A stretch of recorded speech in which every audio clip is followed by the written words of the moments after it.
Sebenarnya dulu tuan-tuan, di zaman pemerintahan Uthmaniyah Turki, di tepi Kaabah itu ada 4 penjuru. Ada penjuru Syafi'i, Hanafi, Maliki dan Hambali. Orang yang bermadzhab Syafi'i bersemayam di belakang imam yang bermadzhab Syafi'i, dan begitu seterusnya. Kenapa tuan-tuan?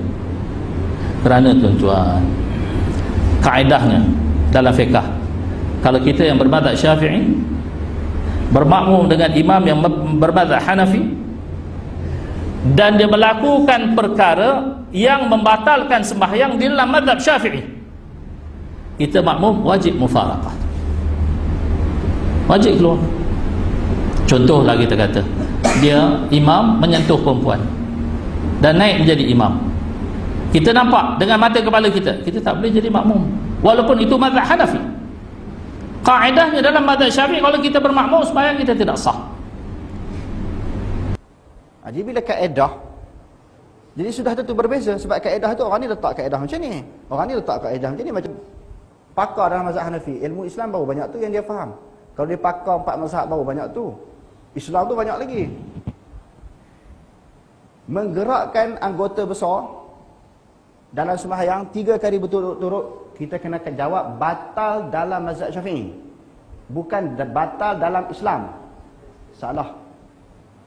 Tidak membaca Fatihah di belakang imam sama tidak sah di dalam mazhab Syafi'i.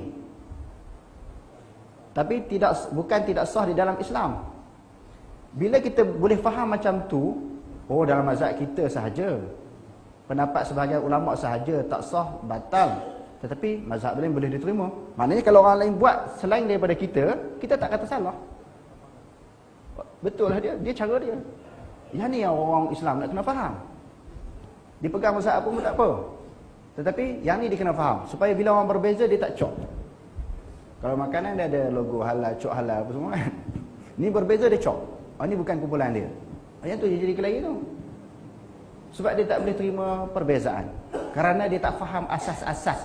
Ada benda yang kita boleh berbeza, ada benda yang kita tak boleh berbeza. Masalah-masalah usul akidah, usul syariat, itu tak boleh beza. Sembahyang wajib 5 waktu sehari semalam, mana boleh beza. Bab ketuhanan, rukun iman, rukun Islam, tak boleh beza, tu terimalah. Adapun yang kita boleh berbeza, kita boleh kena terima perbezaan. Dan tuan-tuan bayang, satu ketika dulu sebelum kerajaan Saudi memerintah, kita ada Kaabah. Di Kaabah tu ada tepi-tepi tu macam-macam binaan. Ada petak mazhab Syafi'i, ada petak mazhab Maliki, Hanafi, Hambali. Ada 4 penjuru. Tapi bila Wahabi naik kontrol Makkah, tanah Hijaz, sudah jadi satu imam. Wallahu ta'ala alam. Mungkin Wahabi, mungkin mu Wahabi.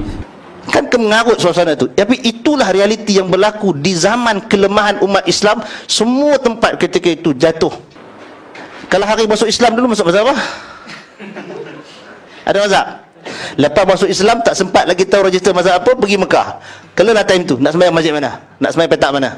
Macam ni ke yang dipanggil kesatuan umat Islam? Sembahyang imam lain-lain. Kalau tuan-tuan rasa yang ni tak apa, kenapa masa sembahyang 2 imam jadi isu?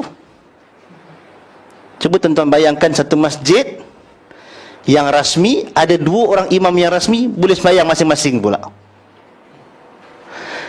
Dan berapa ramai di kalangan orang awam yang tahu dia mazhab apa? Tuan-tuan tahu mazhab apa? Syafi'i. Bila register? Tak mungkin. Kalau kita katakan tuan-tuan bermazhab Syafi'i atas dasar belajar daripada kecil, kemudian silibusnya dengan fatwa-fatwa mazhab Syafi'i, fine, itu tak ada masalah. Sebahagian daripada kita begitu, bukan suruh keluar mazhab pun.